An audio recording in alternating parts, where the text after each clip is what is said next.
रवान कर दिया था। एक बार वीर अपनी माँ बागिन से एक सवाल कर बैठा। अरे माँ, आप एक बागिन हो और मैं एक शेर, तो मैं तुम्हारा बेटा कैसे हो सकता हूँ? वीर ये पूछ ही रहा था, तभी वहाँ राधे बाघ आकर बोल पड़ता है। मैं बताता हूँ बेटा, मैं बताता हूँ। ये बागिन तुम्हारे बचपन में तुम्हारे माँ बाप से तुम्हें जबरदस्ती छीन कर ले आई थी। अगर तुम्हें अपने असली माँ बाप से मिलना है तो मेरे साथ चलो। राधे बाघ वीर को अपनी बातों में कायल करके उसे अपने साथ अपनी गुफा पर ले आता है। कहाँ है मेरे माता पिता? मुझे उनसे मिलना है।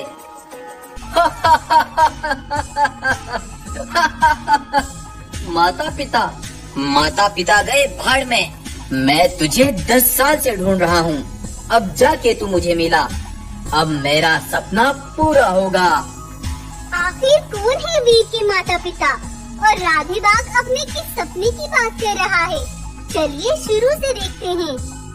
आज से 10 साल पहले सुंदरवन जंगल में रात्रि नाम के शेर के यहाँ बाला नाम की शेरनी ने एक नन्हे से सफेद शेर को जन्म दिया। तभी वहाँ बाला शेरनी की दोस्त रश्मि बागिन आती है। बाला के बेटे सफेद शेर को देख रश्मि बागिन की आंखें फटी की फटी रह जाती हैं। नहीं नहीं नहीं, ये नहीं हो सकता। बाला, तुम्हें अपने बेटे को जान से मारना होगा, नहीं तो तुम दोनों भी जिंदा नहीं बच पाओगे। ये तुम्हें क्या हो गया रश्मि? तुम क्या बकवास कर रही हो? क्या हुआ रश्मि? आखिर क्या बात है, बताओ हमें भी। मैं अभी पास के जंगल से आ रही थी, तभी मैंने वहाँ राधे बाघ के पास बहुत से सिपाही खड़े देखे। सुनो सिपाहियों, जो कोई भी मेरे कहे एक काम को पूरा करेगा, मैं अपना आधा जंगल उसके नाम कर दूंगा और मेरे खजाने में से आधा खजाना भी उसे मिलेगा। राधे की यह बात सुन सिपाहियों के चेहरे खुशी से खिल उठे। लेकिन महाराज, आखिर क्या काम है वो? बहुत जल्द हमारे आसपास किसी जंगल में एक सफेद शेर का जन्म होने वाला है, जो उसे ढूंढकर मुझे ला कर देगा। उसे ही ये सब मिलेगा और उस सफेद शेर का खून पीकर मैं बन जाऊंगा महाशक्तिशाली। राजवीर और बाला भी जब रश्मि की ये बातें सुनते हैं तो वो भी परेशान हो जाते हैं। और तभी उन्हीं की गुफा के सामने से वो सारे सिपाही गुजरते हैं। जल्दी से देखो, हर जगह छान मारो, हमें उस बच्चे को हर हाल में ढूंढना है। रश्मि, तुम मेरे बेटे को बचा लो। मैं अपने बेटे को खोना नहीं चाहती रश्मि, तुम इसे यहाँ से कहीं दूर ले जाओ। तब रश्मि बाला के बेटे को अपने पीठ पर बैठाकर वहाँ से भाग निकलती है और एक सुनसान जगह पर उसे ले आती है।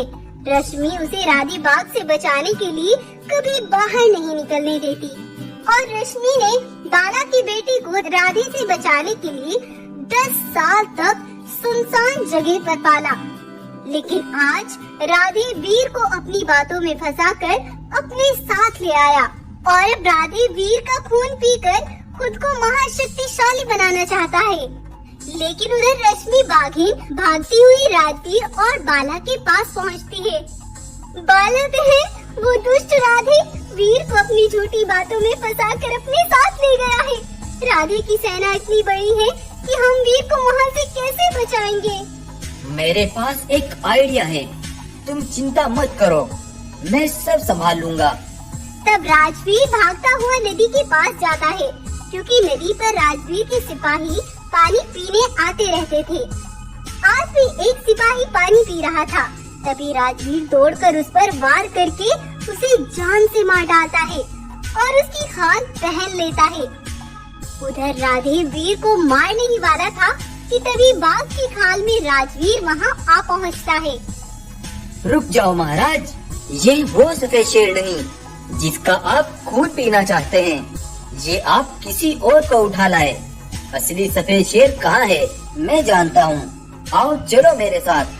तब राधे बाघ की खाल पहने राजवीर के साथ चल देता है और कुछ दूरी पर चलकर राजवीर पीछे हटकर राधे पर एक जोरदार वार करता है और उसे खून में नहलाकर वहीं मार डालता है और उस खाल को भी अपने ऊपर से उतार देता है।